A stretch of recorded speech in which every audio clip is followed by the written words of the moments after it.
할렐루야. 예수 그리스도 이름으로 하나님 말씀 증거하겠습니다. 우리 다 같이 하나님 말씀 디모데전서 3장 8절부터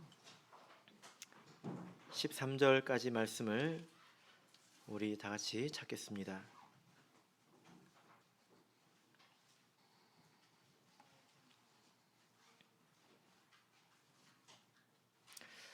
디모데전서 3장 8절에서 13절까지의 말씀을 저와 여러분이 한 절씩 교독하겠습니다. 8절. 이와 같이 집사들도 단정하고 일구이언을 하지 아니하고 술에 인박이지 아니하고 더러운 일을 탐하지 아니하고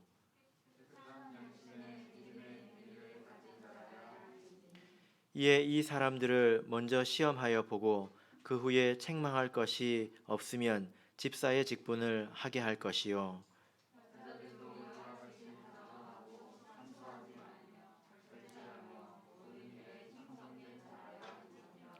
집사들은 한 아내의 남편이 되어 자녀와 자기 집을 잘 다스리는 자일지니 집사의 직분을 잘한 자들은 아름다운 지위와 그리스도 예수 안에 있는 믿음의 큰 담력을 얻느니라. 아멘. 네, 오늘 이 시간은 집사의 자격이라는 제목으로 하나님 말씀을 증거하겠습니다. 우리가 신약 성경 안에서 집사라는 단어로 검색을 해보면 6번밖에 나오지 않습니다. 오늘 본문에서 4번이 나오는데요. 다른 성경에서는 2번밖에 안 나오는 것이겠죠. 그런데 오늘 본문 말씀은 집사의 자격에 대해서 말씀을 하고 있습니다. 그러니까 집사라는 직분이 무엇을 하는 직분인지 딱히 떠오르지가 않습니다. 그래서 성경을 통해서 집사가 무엇을 하는 거지? 뭐지? 이렇게 생각을 하기가 쉽지 않다라는 거죠. 그런데 다행스럽게도 집사라는 이 단어를 원문으로 찾아보면 디아코노스라고 하는데요. 총 27번 나옵니다. 이 디아코노스라는 단어가 다른 단어로도 이제 번역이 된 거지요. 그래서 영어로 집사님을 뭐라고 하는지 아십니까? 디컨이라고 합니다. 디컨. 디아코노스에서 온 단어죠. 그래서 이 디아코노스는 원래 직분을 행하는 자 이런 뜻입니다. 직분을 행하는 자. 그래서 성경 안에서 이 디아코노스는 여러 단어로 이렇게 번역이 되었는데요. 사환, 일꾼, 혹은 섬기는 자, 하인, 사역자, 사자, 수종자, 이렇게 여러 단어로 번역이 되었습니다. 그러니까 집사라는 단어가 잘 안 보였던 것입니다. 그리고 이 디아코노스는 그러면 도대체 어떤 사람이 이 디아코노스였을까 찾아보면 다양합니다. 예수님도 스스로 예수님께서 디아코노스이다 라고 되어 있는데요. 또 바울 사도도 내가 복음의 디아코노스이다 이렇게 말하고 있습니다. 복음의 일꾼이다. 복음의 집사이다 이렇게 말하고 있는 거죠. 심지어 이방 나라의 왕도 디아코노스라고 되어 있습니다.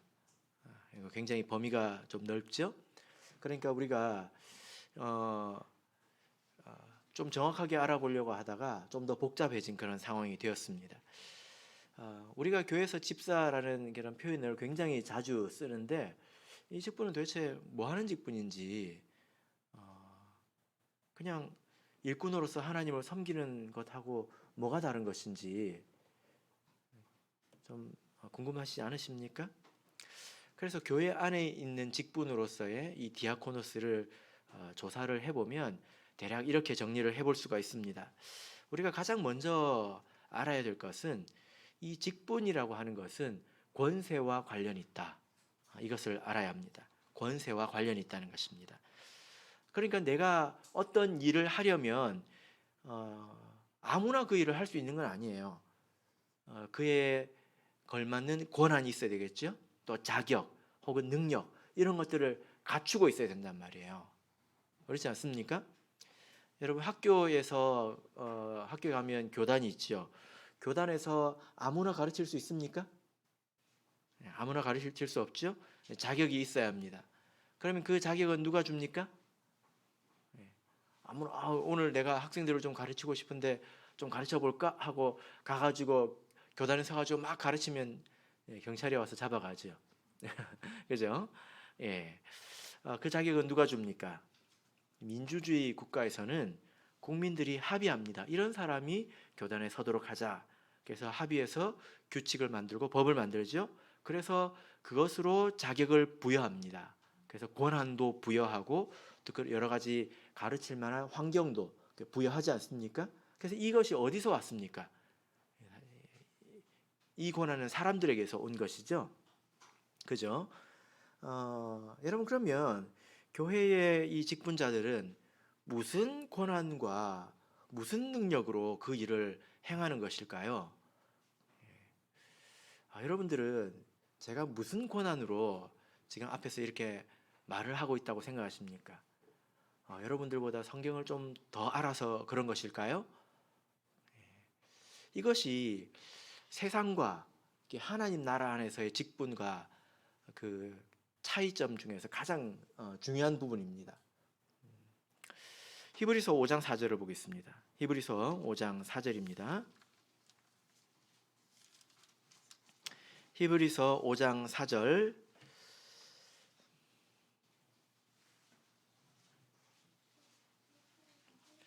히브리서 5장 4절 찾으셨습니까? 자, 우리 큰 목소리로 같이 읽어보겠습니다. 시작. 이 존귀는 아무나 스스로 취하지 못하고 오직 아론과 같이 하나님의 부르심을 입은 자라야 할 것이니라. 예. 지금 이 히브리서 5장의 맥락은 그렇습니다. 구약의 대제사장 또 제사장의 직분에 대해서 이야기를 하는데 이 직분은 스스로 취하는 게 아니다. 이것은 하나님께서 부르시는 자들에게 주시는 것이다. 사람의 능력으로 취하는 것이 아니다 라는 것입니다. 이것은 신약에서도 마찬가지인데요. 여러분 세상의 여러 직분들은 스스로 도전하는 것이고 그리고 그 자질이 인정받아서 그에 합당하다고 사람들의 판단을 받아서 서게 됩니다. 근데 교회도 보면 좀 비스무리하지 않습니까? 비슷해 보인단 말이에요. 신앙생활 그 중에 잘하는 사람 중에서 사람들이 뽑아가지고 이렇게 되는 것 같단 말입니다. 그런데 내막은 전혀 다릅니다. 그런 사람들의 판단과 판단을 통해서 하나님의 뜻이 드러나는 것이지 사람들이 뽑는 게 아니라는 거예요. 그래서 누구는 내가 뽑았다, 누구는 내가 뽑았다 이렇게 할 수가 없습니다. 요즘에 초등학교 요즘에 뭐 2학기 반장 뭐 뽑고 이제 막 그런 일이 많은 것 같더라고요. 우리 어렸을 때부터 이런 데 익숙해지다 보니까 교회 안에서의 직분도 이와 같지 않나 이런 생각을 할 수 있지만 그렇지 않습니다. 어떤 직분자든지 그 직분은 하나님께서 세우신 직분이라는 것입니다. 사람이 스스로 취할 수 있는 게 아닙니다. 자, 마태복음 28장 18절을 보겠습니다.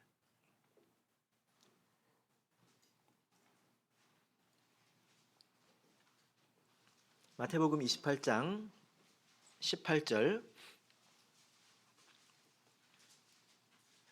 마태복음 28장 18절 우리 같이 읽겠습니다. 시작.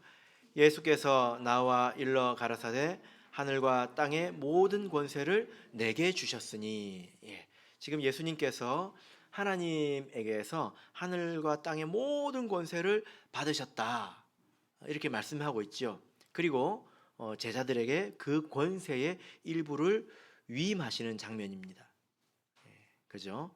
그러니 너희들은 가서 제자를 삼으라 이렇게 말씀하고 있지 않습니까?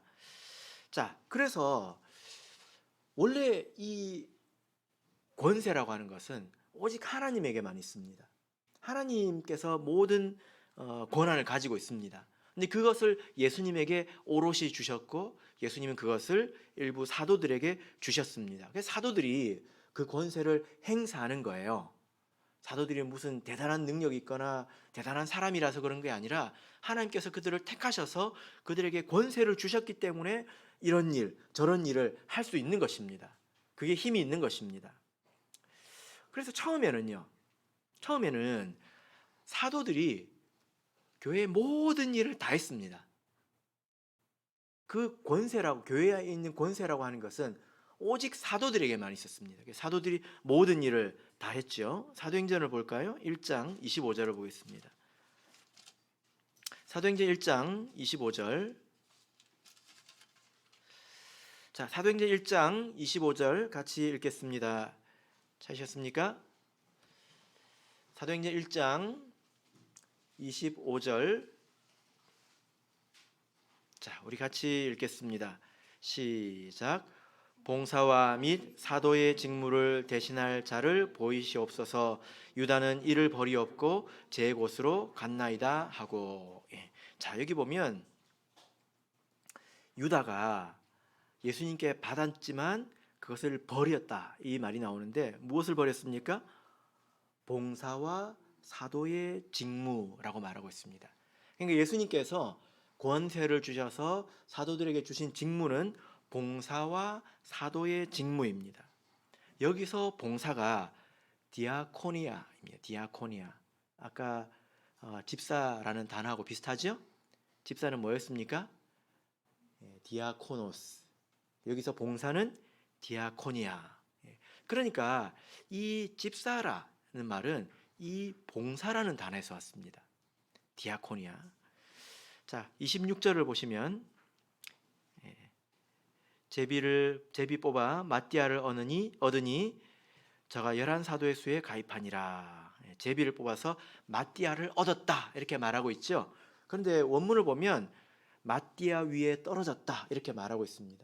그러니까 마띠아가 스스로 이 직분을 취한 것이 아니라 그것도 마띠아에게 떨어졌다, 이렇게 말하고 있는 것입니다. 여러분, 그래서 어떤 직분자를 보든지 그 직분을 하나님께서 세우신 것으로 존중해야 합니다. 나도 마음만 먹으면 저렇게 할 수 있어, 저 정도. 이런 생각을 가지면 안 되겠죠. 그죠? 자, 그래서 지금 이 사도들에게 봉사와 사도의 직무가 있었는데, 자, 이후에 교회가 많이 성장했죠. 그러니까 처음 한번 생각해 보세요. 교회가 있었는데 예루살렘에 밖에 없었습니다. 예루살렘에 사람들이 그렇게 많지 않았어요. 건장한 남자 12이면 모든 일을 다 할 수 있습니다. 그죠? 그랬는데 이후에 교회가 많이 성장했습니다. 3,000명이 세례를 받고 또 허다한 제사장들도 돌아오고 그랬습니다. 그러다 보니 한 가지 사건이 발생했죠. 어떤 사건입니까? 사도행전을 배우셨으면 아마 6장에서 이 구제하는 일에, 애찬하는 일에서 구멍이 난 것을 볼 수가 있죠. 그죠? 예. 자, 그래서 3절을 읽겠습니다. 6장 3절. 자, 읽겠습니다. 시작. 형제들아, 너희 가운데서 성령과 지혜가 충만하여 칭찬 듣는 사람 7을 택하라. 우리가 이 일을 저희에게 맡기고. 예. 원래 이렇게 식탁 봉사하는 이 모든 일들도 사실 사도의 권세였고 직무였습니다. 봉사의 직무였단 말이에요. 근데 이것을 도저히 다 할 수 없는 상태가 되다 보니까 이 일을 저희에게 맡기고, 그러니까 또 한 번의 위임이 생긴 것입니다. 하나님께서 예수님에게 모든 권세를 주셨는데 그 권세 중에 일부를 사도들이 받고, 그 사도들이 그 권세의 일부를 이제 7명의 일꾼을 세워서 그들에게 위임하는 것을 볼 수가 있습니다. 여기서 아직 이들을 집사라고 부르고 있지 않습니다. 그래서 7 집사, 이런 말은 사실 해석된 말이죠. 여기서는 7이라고만 말하고 있습니다. 자, 그러면 여러분, 제가 그 문제를 한번 내볼게요. 자, 지금 사도행전 6장에서는 식탁 봉사, 구제, 애찬에 관한 일인데, 자, 식탁 봉사에 관한 권세는 누구에게 있습니까? 이렇게 고요할 수가 있나요? 숨소리도 안 들리는 이 고요는 도대체 무엇입니까? 누구에게 있습니까? 예수님에게 있습니다. 그렇죠? 예수님에게 있습니다. 이 말을 잘 이해하십시오. 이게 집사에게 있지 않습니다. 예수님에게 있고 그것이 사도에게 주어져 있고 그것이 이제 집사에게 온 것입니다. 이게 무슨 말이냐면 사도나 집사가 일을 맡았다고 해서 권세가 있다고 해서 자기의 뜻대로 해서는 곤란하다는 거예요. 여러분 대통령이 이렇게 되면 뭐 나라에서 어떤 직분을 가지면 자기의 어떤 사상을 펼쳐볼 기회를 줍니다. 그죠? 뭐 도지사가 되거나 시장이 되면 나는 이렇게 한번 운영해 보겠다 하고 사람들에게 어필하지 않습니까? 그럼 그 중에 사람들의 마음을 얻은 사람이 될 겁니다. 그럼 그 사람이 자기의 뜻을 쫙 하고 펼쳐보는 거예요. 근데 교회는 그게 아닙니다. 교회는 그게 아닙니다. 교회는 위에서부터 아래로 내려오는 것이죠. 그래서 사도와 이 집사는 예수님의 뜻이 무엇인지를 잘 분별해서 그 일을 행해야 합니다. 예수님의 뜻을 이루어야 합니다. 그죠? 예. 그리고 집사는 여전히 사도의 다스림 아래 있습니다. 사도행전 11장 30절을 보면 구제에서 헌금을 이렇게 모으는 장면이 있는데요. 이 헌금을 누구의 발 앞에 둘까요? 집사들의 발 앞에 두지 않습니다. 장로들의 발 앞에 둡니다. 이것은 사도를 말하는데요. 그래서 이 영향력이 권세라는 것이 이렇게 거슬러 내려오는 것이다라는 것입니다.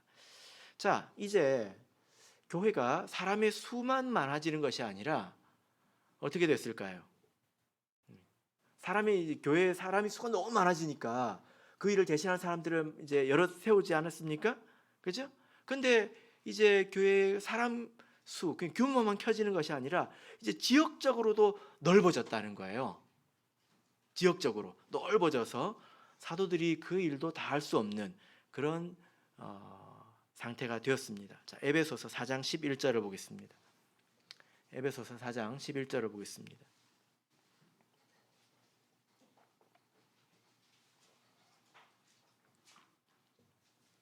에베소서 4장 11절. 자, 같이 읽겠습니다. 시작. 그가 혹은 사도로 혹은 선지자로 혹은 복음 전하는 자로 혹은 목사와 교사로 주셨으니. 사도들은 말씀과 기도의 직무에 전념하겠다 했죠. 그러나 식탁 봉사를 도외시하는 것이 아니라 그것을 말씀으로 지도하는 것입니다. 말씀의 정신을 일깨워 주는 것입니다. 그럼 그것을 실행하는 것이 집사이지요. 그런데 그 사도들도 12명밖에 안 되지 않습니까? 근데 지역은 얼마나 넓습니까? 그러다 보니까 이 일을 이어받은 사람이 나타났다는 거예요. 이 일을 나눈 사람이 나타났습니다. 그것이 무엇입니까? 사도와 선지자의 일을 이어받은 사람이 복음 전하는 자 혹은 목사와 교사입니다. 쉽게 이야기하면 목회자라는 말이죠. 그죠? 그래서 목회자가 하나님의 말씀으로 사도와 같이 다스리는 일들을 했다는 것입니다. 그리고 그 말씀 아래에서 교회의 제반 업무를 집행하는 사람을 집사라고 하는 것입니다.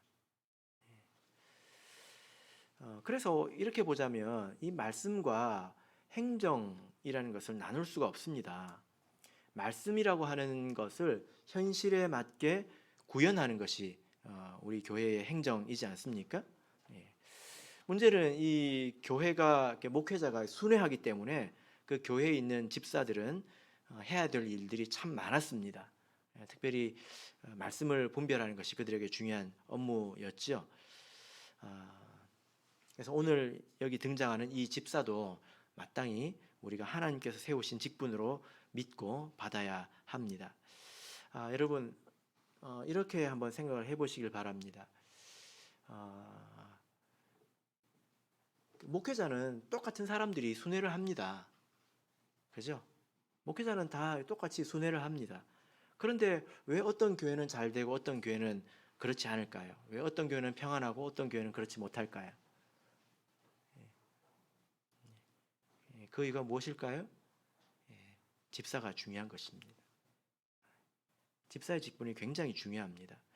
그래서 이 말씀을 잘 이해해서 그 말씀을 잘 구현하는 사람들이 이 교회로서는 핵심적인 요소라는 거지요. 그래서 오늘 본문의 말씀에서는 이 집사의 그 자질과 또 집사 직분에 대한 약속에 대해서 오늘 말씀에서 강조를 하고 있는데요. 자, 우리 하나씩 살펴보도록 하겠습니다.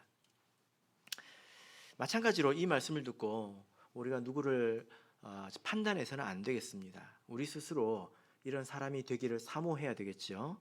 그것이 마땅한 마음의 자세입니다. 자, 오늘 본문의 말씀으로 돌아가서 우리 8절을 읽어보겠습니다. 8절 읽겠습니다. 시작. 이와 같이 집사들도 단정하고 일구이언을 하지 아니하고 술에 인박이지 아니하고 더러운 일을 탐하지 아니하고. 자, 여기 보면 첫 번째 집사의 자격은 무엇입니까? 단정하고 단정함. 한국말로는 이 단정함의 뜻이 잘 표현됐다고 좀 보기가 어려울 것 같습니다. 이 단정함이라는 말은 원어로 이게 샘노스라고 하는데 그 뜻은 특별히 존경받을 만한 이 뜻입니다. 그러니까 존경받을 만한이 아니라 특별히 존경받을 만한 이런 뜻이에요. 이 세보라는 단어에서 왔는데 이 단어의 뜻이 뭐냐면 경배하다는 것입니다. 경배할 만한. 여러분, 경배는 누구한테 쓰는 단어입니까? 하나님께 쓰는 단어죠. 근데 지금 사람에게 쓸 수 있다면 그 사람에게 써야 될 만한 사람을 말하는 것입니다. 보통 그 목회자는 우리 성도님들께서 존중해 주십니다.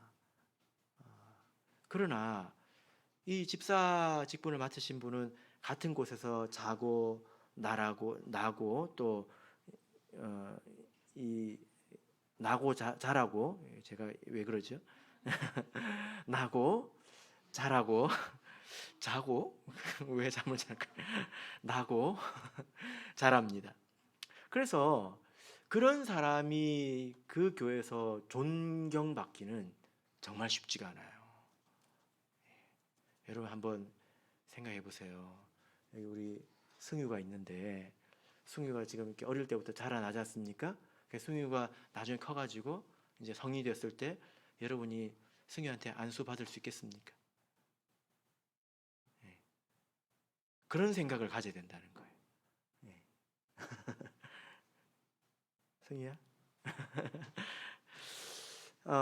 그러니까 여기서 이 말은 그 삶이 특별히 존경받는 사람이 집사가 되어야 된다라는 것입니다. 특별히 존경받을 만해야 된다. 그러니까 우리가 같이 이렇게 신앙생활 하지만 저 사람은 정말 대단해.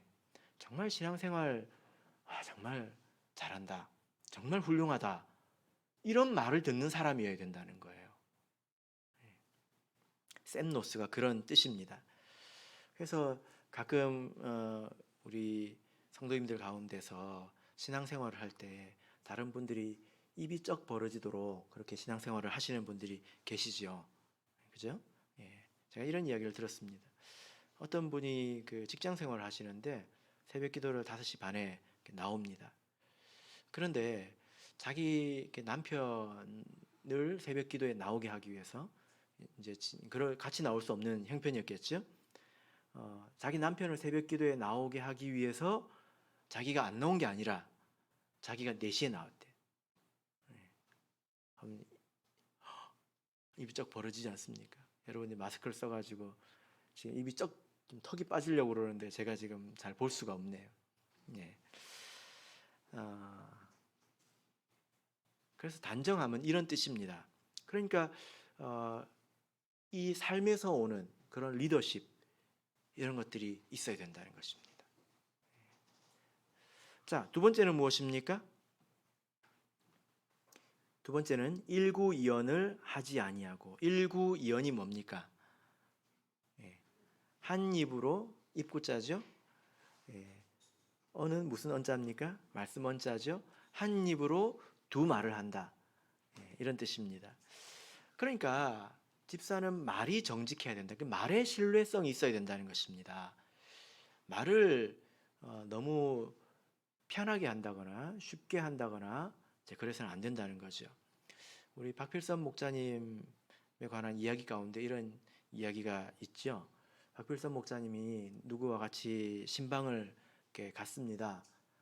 신방을 가가지고 다 마치고 이렇게 돌아오는 길에 동행자가 인사를 어떻게 합니까? 다음에 또 뵙겠습니다. 이렇게 인사를 하니까 박필선 목사님이 나중에 그분을 꾸짖었대요. 왜 꾸짖었을까요? 다시 여기 와서 볼지 안 올지 당신이 어떻게 아냐? 근데 왜 그렇게 함부로 말하냐? 우리는 좀 답답하죠.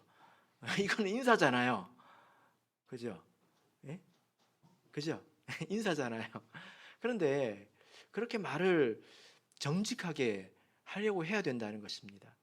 아니면 말고 또 책임질 수 없는 말, 이런 말들을 함부로 해서는 안 된다는 것입니다. 충청도는 특별히 조심해야 합니다. 왜냐하면 충청도에서 제일 해석하기 어려운 말이 뭐냐면 그려 이게 예스일까요? 노일까요? 예? 예스인가요? 노인가요? 그려 이게 노일 때가 있더라고요. 보니까 예. 우리는 분명하게 말해야죠. 그죠? 자, 그 다음에 8절을 또 보시면 술에 인박이지 아니하고, 지난 시간에도 말씀을 드렸습니다. 감독의 자기에 대해서 말씀드릴 때 세상의 즐거움에 빠져서 살아서는 안 된다라는 거죠. 예. 그 다음에 또 무엇입니까? 더러운 일을 탐하지 아니하고, 이 일이라고 하는 것은 이익을 말합니다. 더러운 이득을 탐하지 말아야 한다. 그러니까 우리가 세상에서 부정이나 혹은 편법을 통해서 이익을 볼 수 있는 방법들이 있지 않습니까? 그죠? 그러나 그런 곳에 마음을 두지 말아야 된다는 것입니다. 정직하게 살아야 된다는 거예요. 그런 사람이 하나님의 재산과 하나님의 재물과 또 하나님의 시간을 공의롭게 집행할 수가 있는 것입니다. 근데 그런 곳에서 정직하지 않는 사람이라면 하나님의 이 물건을, 재물을, 또 이 시간을 어떻게 맡길 수가 있겠습니까? 그것은 안 될 일이죠. 자, 5번째는 무엇입니까? 9절을 읽어보겠습니다. 9절 읽겠습니다. 시작. 깨끗한 양심의 믿음의 비밀을 가진 자라야 할지니. 양심이 깨끗해야 된다. 이 말씀은 아시죠? 손해가 되더라도 자기 양심을 지킬 수 있는 그런 사람이어야 된다는 것입니다. 작은 이익을 위해서 양심을 버리는 사람은 해서는 안 된다는 것입니다. 자, 그 다음에 6번째가 믿음의 비밀을 가진 자입니다. 여기서 믿음의 비밀을 가진 자라고 할 때 이 믿음의 비밀은 구원의 복음을 의미합니다. 자, 몇 줄만 좀 밑에 내려와서 보시면 16절이 있죠. 3장 16절에 보면 크고다 경건의 비밀이여 이렇게 말하고 있습니다. 경건의 비밀이여 그렇지 않다 하는 이 없도다 하고 비밀에 대해서 말하고 있습니다. 그 비밀이 무엇입니까? 그가 육신으로 나타나시고 영으로 의롭다 하심을 입으시고 천사들에게 보이시고, 이것은 우리 예수 그리스도를 중심으로 한 구원의 복음을 말하는 것입니다. 그러니까 이것이 집사에게 있어서 가장 중요한 덕목인데요. 왜 이게 가장 중요한 덕목일까요? 집사는 말씀을 잘 알아야 합니다. 그리고 그 말씀의 정신을 잘 이해해야 합니다. 왜냐하면 시대가 달라지지 않습니까? 여러분, 성경에 담배 있습니까? 성경에 스마트폰 있습니까? 없죠. 성경 시대, 성경 안에 있는 것과 우리의 사는 삶이 좀 변했다는 것입니다. 그러면 우리가 이것을 그대로 적용할 수 있는 것도 있지만 성경의 정신을 이해해서 이것을 우리에게 적용해야 되는 일들이 훨씬 더 많다는 거예요. 그죠? 그렇기 때문에 일을 하려면 말씀을 이해한 사람이 일을 해야 된다는 것입니다. 근데 말씀을 만약에 내가 알지 못한다면 어떤 일이 생길까요? 그 집사가 세상에서 자기가 살아온 경험, 또 자기가 지금까지 머리에 새겨온 그런 삶의 철학, 이런 것들을 교회에서 구현하려고 할 것입니다. 그러면 말씀을 이해한 사람들과 계속 충돌이 일어나겠죠. 그죠? 예. 이게 교회가 겪는 어려움이기도 합니다. 집사가 말씀을 모르면 이 배가 산으로 가죠. 그러면 안에 있는 사람 중에 여기가 아닌데 여기가 아닌데 이렇게 하는 사람들이 생긴다는 거예요. 거기서 이제 갈등이 생기는 것입니다. 그래서 하나님 말씀을 잘 이해해서 그 말씀을 녹여서 이 시대, 이 청주에서, 이 환경에서 어떻게 우리가 이 말씀을 구현해야 되는지, 이것을 잘해야 된다는 것입니다. 그리고 종종 말씀드렸지만 이 시대는 이렇게 목회자들이 순회 목회하지 않습니까? 근데 그 가운데는 거짓 교사가 있다 이렇게 말씀을 드렸죠. 거짓 교사, 거짓 목자, 거짓 선지자, 이런 사람들이 돌아다니면서 거짓말을 한단 말이에요. 그럼 그런 사람들의 말을 듣고 저거 이상하네 하고 분별해낼 수 있는 그런 자질이 있어야 합니다. 그래야 교회를 지키지 않겠습니까? 일은 잘하는데, 열심히 하는데 거짓말을 하는 사람을 막 추종해가지고 그냥 한 입에 잡아먹히게 된다면 얼마나 안타까운 일이겠습니까? 그래서 이 성경에서 장로나 감독은 잘 가르쳐야 된다 이렇게 말씀을 하고 있는데, 집사는 잘 지킬 수 있어야 합니다. 우리 교회가 말씀 안에 머물 수 있도록 잘 지킬 수 있어야 하는 것입니다. 이것이 바로 믿음의 비밀을 가진 자라는 말씀의 뜻인데요. 자, 이제 11절을 보겠습니다. 11절 읽겠습니다. 시작. 여자들도 이와 같이 단정하고 참소하지 말며 절제하며 모든 일에 충성된 자라야 할지니라. 자, 여기 보면 이제 여자들도라고 있는데 갑자기 왜 여자들이 나올까요? 그래서 이에 대해서 두 가지 견해가 있습니다. 지금 이 여자들은 집사의 아내들을 말한다. 집사를 뽑을 때는 아내도 잘 봐라, 이런 뜻이다라는 견해가 있고요.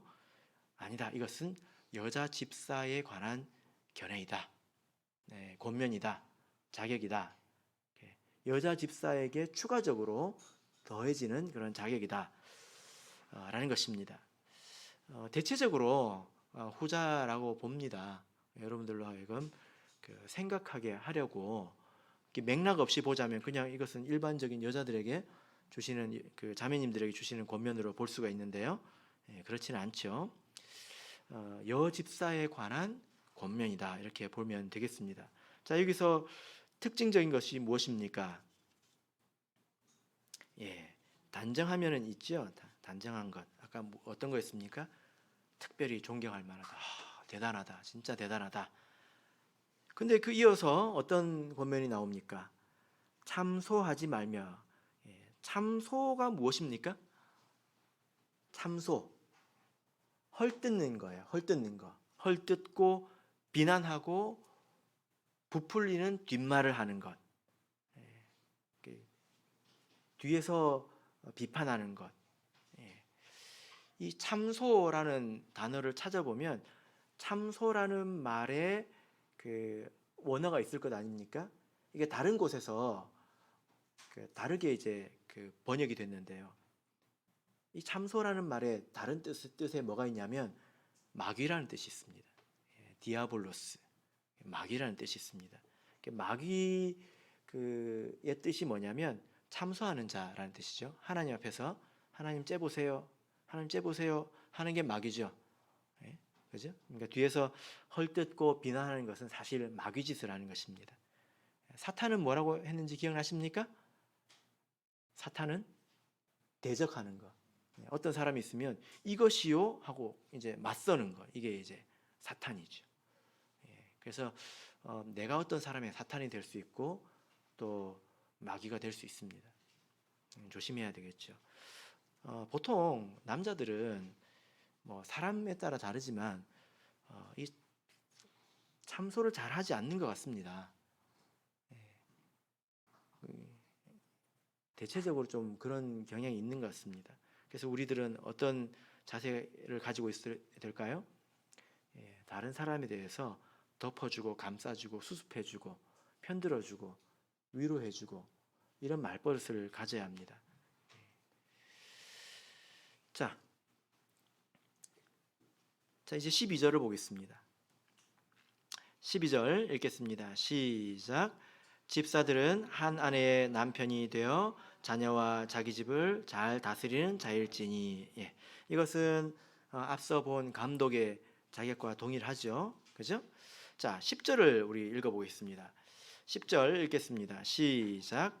이에 이 사람들을 먼저 시험하여 보고 그 후에 책망할 것이 없으면 집사의 직분을 하게 할 것이요. 자, 여러분, 이 집사를 택할 때, 세울 때 먼저 시험하여 보라고 말씀을 하고 있습니다. 어떻게 우리가 시험할 수 있을까요? 이 시험이라고 하는 게 무슨 뜻일까요? 여러분, 시험은 어떤 그 기능을 합니까? 시험이라고 하는 것은 아는지 모르는지를 분명하게 드러내는 기능을 하죠. 학교에서 학생들이 공부하다 보면 책 읽어보면 다 아는 것 같아요. 그죠? 답지 수학 문제 답지 보면 쉽네 하고 술술술술 넘어가잖아요. 아는 것 같은 것하고 아는 것은 다르죠. 지식에는 두 종류의 지식이 있다고 하지 않습니까? 설명할 수 있는 지식과 설명할 수 없는 지식. 설명할 수 없는 지식은 사실은 모르는 것이다. 이런 말이 있지 않습니까? 시험은 내가 정말 아는지 모르는지를 드러내는 것입니다. 그러니까 여기서 시험하라라는 이 말씀의 뜻이 뭐냐면 어떤 사람에 대해서 막연하게 사람이 좋다, 믿음이 좋다 이렇게 할 것이 아니라 앞에서 말한 이 몇 가지의 내용에 대해서 확실하게 확인하라는 것입니다. 확인하라는 거예요. 무엇으로? 어떤 이벤트로, 어떤 사건으로. 저 사람은 왠지 입이 무거울 것 같아. 이게 아니라 우리가 이렇게 같이 살아가다 보면 저 사람은 참 이런저런 일을 봤을 때 입이 참 무거운 사람이야. 그리고 공정한 사람이야 하고 우리가 판단이 되지 않습니까? 그렇게 이제 우리가 서로 알지 않습니까? 그렇게 일로서 드러난 사람을 세우라는 거지. 일로서 그 사람이 드러나기 전에 막연하게 저 사람 참 좋지 이렇게 하지 말라는 것입니다. 그래서 여기서 시험 보라고 하는 것은 누구를 세워놓고 심판대에 세워놓고 뭐 이런 저런 이제 뭐 질문이라든지 뭐 이렇게 하라는 것이 아니라 삶을 통해서 확인된 사람을 세우라는 것입니다. 성급하게 세우지 말라는 거죠. 그죠? 네. 그래서 디모데전서 5장 22절을 보면 아무에게나 경솔히 안수하지 말고 다른 사람의 죄에 간섭하지 말고 내 자신을 지켜 정결케 하라 이렇게 말하고 있는데 지금 디모데에게 권면하는 것입니다. 이때 가면 더 자세히 말씀드리겠지만 지금 디모데가 집사에게 안수를 해서 집사를 세울 때 아무나 안수하지 말라, 아무나 집사로 세우지 마라 이 뜻입니다. 그래서 일꾼을 아무나 세우지 마라. 그렇게 해서 아무나 세운다면 그 사람이 부족해서 죄를 범하게 될 때 너는 그 사람의 죄에 동참하게 되는 것이다. 이렇게 이야기하고 있는 거예요. 그래서 너 자신을 더럽게 하지 마라. 여러분, 이 자질이 부족한 사람은 어떤 직분을 맡게 되면 자질이 부족하기 때문에 죄를 범하게 될 가능성이 높습니다. 말로서라든지 또 여러 가지 면에서 죄를 범하게 될 가능성이 높지요. 그들을 이렇게 세운 사람도 책임이 있다는 것입니다. 그래서 내 자신을 정결케 하라. 이 말은 경솔하게 사람을 세우지 마라 하고 디모데에게 엄격하게 명령하고 있는 것이죠. 제가 그 일본에 갔을 때 일본의 어떤 교회는 신도수가 200명인데 집사가 한 명도 없었습니다. 그래서 미자립 교회였습니다. 신도수가 200명인데 안식일에 200명이 모이는 곳인데 집사가 없었습니다. 이런 정신을 가지고 세우고 있는 것이죠. 근데 반대로 옆에 있는 그보다 작은 한 150명 정도 되는 교회는 집사님이 몇 분 있었어요. 이 교회가 훨씬 더 오래된 교회입니다. 그래서 이 나가가지고 생겼는데 이 교회는 더 이제 빨리 사람들이 모인 거죠. 그런데 미자립이었어요. 자립을 못했다고 이야기를 하더라고요. 자, 이제 본문으로 돌아가겠습니다. 자, 13절. 그럼에도 불구하고 우리는 집사의 직분을 사모할 가치가 있죠. 자, 13절 같이 읽겠습니다. 시작. 집사의 직분을 잘한 자들은 아름다운 지위와 그리스도 예수 안에 있는 믿음의 큰 담력을 얻느니라. 말씀드린 것처럼 각 교회의 성장은 사실 목회자라기보다는 그 교회에 있는 일꾼들에게 달려 있습니다. 왜냐하면 목회자들은 다 같은 것을 가르치고 다니지 않겠습니까? 근데 그것을 잘 들어서 교회에 이렇게 반영할 수 있는 사람, 그런 일꾼이 있느냐 없느냐, 그 일꾼의 중심에 집사님들이 계신 거죠. 그래서 집사님이 되려고 하는 마음은 참 좋은 마음입니다. 근데 이렇게 집사 직분을 잘했을 때는 큰 영광이 있습니다. 어떤 영광이 있습니까? 집사 직분을 잘한 자들은 아름다운 지위가 있습니다. 아름다운 지위. 아름다운 지위가 뭐냐면 이게 걸음 혹은 계단 이런 뜻인데, 여러분 뭐 어렵게 생각하실 필요 없이 이렇게 하면 됩니다. 여러분 수상자를 발표할 때 쭉 세워놓고 수상자를 발표할 때 수상자들은 한 걸음 앞으로 나오지 않습니까? 그죠? 그런 것입니다. 그런 영광이 있다는 거예요. 올림픽에서도 보면 메달마다 이렇게 높이가 다르잖아요. 그죠? 그런 영광을 말하는 것입니다. 그래서 하나님께서 그들을 더욱더 존중해 주십니다. 유명한 이야기는 민수기 12장에 모세를 미리암과 아론이 비방했던 그런 이야기가 있죠. 그죠? 너만 선지자냐? 했을 때 모세는 입을 다물었습니다. 지면에서 가장 온유한 사람이었다고 기록하고 있죠. 모세가 입을 닫으니까 하나님께서 말씀하시잖아요. 하나님께서 뭐라고 하십니까? 너희 중에 선지자가 있으면 나 여호와가 이상으로 나를 그에게 알리기도 하고 꿈으로 그와 말하기도 하거니와 내 종 모세와는 그렇지 아니하니 그는 나의 온 집에 충성됨이라. 너희들과 모세가 같은 줄 아냐? 하고 하나님이 말씀하십니다. 그를 그렇게 존중히 여기신다는 거죠. 사실 모세가 사람들 앞에서는 많은 어려움을 당했지만 하나님은 그를 굉장히 아끼시고 또 존중하시고 또 귀하게 여기시는 것을 우리가 알 수 있습니다. 우리 교회에서 직분자들이 사실 하나님께서 이렇게 여러분들을 바라보고 계신다는 것을 꼭 아셨으면 좋겠습니다. 그리고 두 번째, 아름다운 지위와 또 무엇이 있습니까?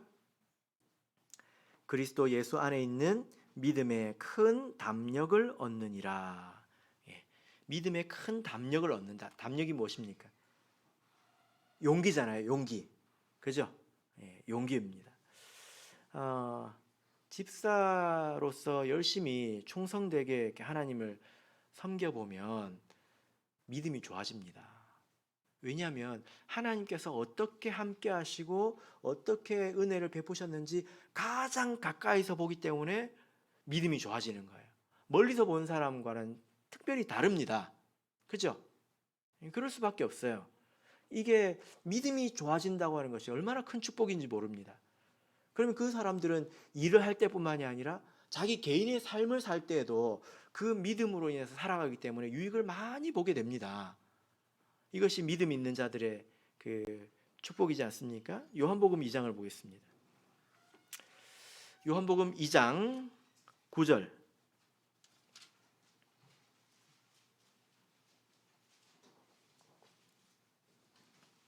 요한복음 2장 9절. 자, 같이 읽겠습니다. 시작. 연회장은 물로 된 포도주를 맛보고 어디서 났는지 알지 못하되 물 떠온 하인들은 알더라. 예, 여기까지 읽겠습니다. 자, 여기 보면 예수님께서 물로 포도주를 만드신 이적이죠. 내용은 아시지 않습니까? 예수님께서 물을 부으라고 했는데 그것을 떠서 연회장에 주었을 때 최상급 포도주가 나오지 않았습니까? 그죠? 포도주는 모두가 맛봤습니다. 최상급 포도주를 다 맛봤어요. 그래서 그 곳이 다 풍성해졌겠죠. 근데 하인들은 비밀을 알았다는 것입니다. 이게 어디서 왔는지. 여기 보면 누가 알았다고 말하고 있습니까? 예. 그냥 하인들입니까? 물 떠온 하인들은 알더라. 여러분, 여기서 이 하인이 디아코노스입니다. 그러니까 바꿔본다면 물 떠온 집사들은 알더라. 뭐랍니까? 저분에게 저런 능력이 있구나. 이걸 알게 된다는 거예요. 믿음에 큰 담력이 생기지 않습니까? 나중에 이와 같은 위기 가운데 예수님을 의지하기가 훨씬 더 쉬워지지 않겠습니까? 그죠? 예. 말씀의 결론 맺겠습니다. 교회에서 가장 중요한 분들은 집사님들입니다. 그래서 우리가 이 집사의 직분을 생각할 때에 이 집사는 하나님께서 세우신 분들이다. 이런 믿음을 가지고 그분들을 존중하고 또 그분들을 위해서 기도할 줄 알아야 합니다. 물 떠온 하인들이 있으니까 그것이 다 풍성해지지 않습니까? 우리가 그 덕에 풍성하게 지내고 있는 거예요.